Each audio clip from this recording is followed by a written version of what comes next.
بسم اللہ الرحمن الرحیم۔ السلام علیکم۔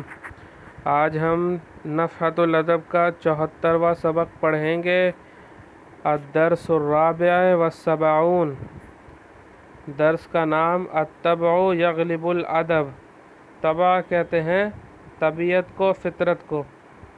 فطرت ادب پر غالب ہوتی ہے۔ سأل بعض الملوک، سأل بعض الملوک وزیرہ، کسی بادشاہ نے اپنے وزیر سے دریافت کیا، پوچھا، هل الادب یغلب الطبع، کیا ادب فطرت پر غالب ہوتا ہے؟ ام الطبع یغلب الادب، یا طبیعت یا فطرت ادب پر غالب ہوتی ہے؟ فقال الوزیر، تو وزیر نے کہا، الطبع یغلب الادب، کہ فطرت ادب پر غالب ہوتی ہے، لأنہ اصل، کیونکہ وہ اصل ہے، یعنی وہی اوریجن ہے، اصل ہے۔ والادب فرع، اور ادب اس کی شاخ ہے۔ وکل فرع یرجع الی اصلہ، اور ہر شاخ اپنی جڑ، اپنی اصل کی طرف لوٹتی ہے۔ ثم ان الملک استدعى الشراب واحضر السنانیر بأیدیہا ہوگا، کیونکہ نیچے بھی دوبارہ یہی جملہ بأیدیہا کے ساتھ آ رہا ہے۔ ہم جو ہے سنانیر کی طرف نہیں لوٹ سکتی، ہم ضمیر، کیونکہ ہم جو ہے وہ ذوی العقول کے لیے آتی ہے، یعنی وہ جو عقل مند ہو، عاقل ہو، اور یہ سنانیر کیونکہ بلی کے لیے آتا ہے تو یہ غیر عاقل ہے، تو بأیدیہا پڑھیے گا اسے، یہ ٹھیک ہے۔ وَأَحْضَرَ السَّنَانِيرَ بِأَيْدِيهَا الشِّمَاعُ، کیا مطلب؟ پھر بادشاہ نے مشروب منگوایا۔ شراب جو ہے عربی میں مشروب کو کہتے ہیں، اور اس والی شراب کو جس کو ہم اردو میں شراب کہتے ہیں اسے عربی میں خمر کہتے ہیں، خمر۔ تو یہ شراب کا مطلب ہر پینے والی چیز، دودھ ہو سکتا ہے، یہ شربت ہو سکتی ہے، تو مشروب کہہ دیا میں نے۔ ثم ان الملک استدعى الشراب، پھر بادشاہ نے مشروب منگوایا، وَأَحْضَرَ السَّنَانِيرَ، اور بلیوں کو بلوایا، اس طور پر بلیوں کو اس طور پر بلوایا کہ ان کے ہاتھ میں الشماع، شمعۃ کی جمع ہے، سنانیر سنور کی جمع ہے، سنور بلی، الشماع شمعۃ یعنی موم بتی، یعنی ان کو اس طور پر بلایا کہ ان کے ہاتھوں میں موم بتیاں تھیں۔ فوقفت حولہ، تو وہ بلیاں کیا کیا انہوں نے؟ وہ موم بتی کے ارد گرد کھڑی ہو گئیں، موم بتی کے چاروں طرف کھڑی ہو گئیں۔ فقال للوزیر، تو بادشاہ نے وزیر سے کہا، انظر خطأک فی قولک الطبع یغلب الادب، کہ وزیر دیکھو آپ کی غلطی، آپ کی اس بات میں جو آپ نے کہی ہے کہ فطرت ادب پر غالب ہوتی ہے۔ فقال الوزیر، تو وزیر نے کہا، پھر وزیر بولا، امہل اللیلۃ، مجھے آج کی مہلت دے دیجیے، آج رات کی۔ اللیلہ سے مراد آج رات، امہل یا مہلت دینا، یہ امر کا صیغہ ہے، امہلنی، مجھے مہلت دیجیے آج رات کی۔ قال، بادشاہ نے کہا، قد امہلتک، میں نے تمہیں مہلت دی، امہلتک۔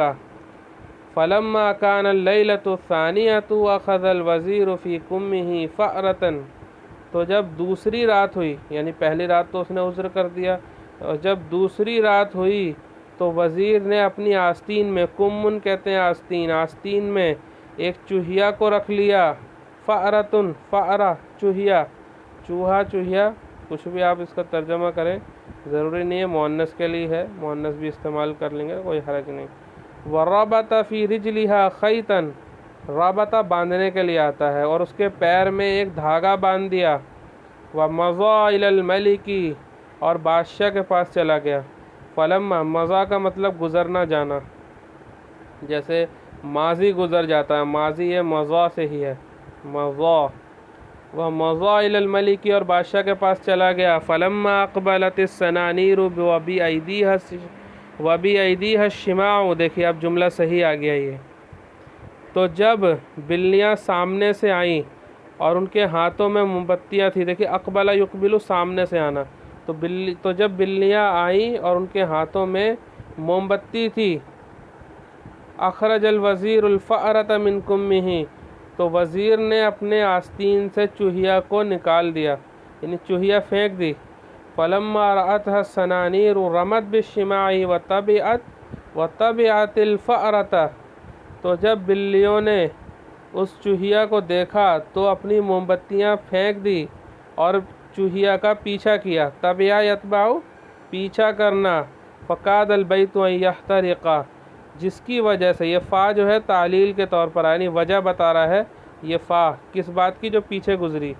فکاد البیت ان یحترق، کاد یکاد، اور اس کے معنی ہوتے ہیں کسی کام کے ہونے کے قریب ہونا، یعنی ہوا نہ ہو بلکہ اس کی وہ ہونے ہی والا تھا، ایسا ہوتا ہے۔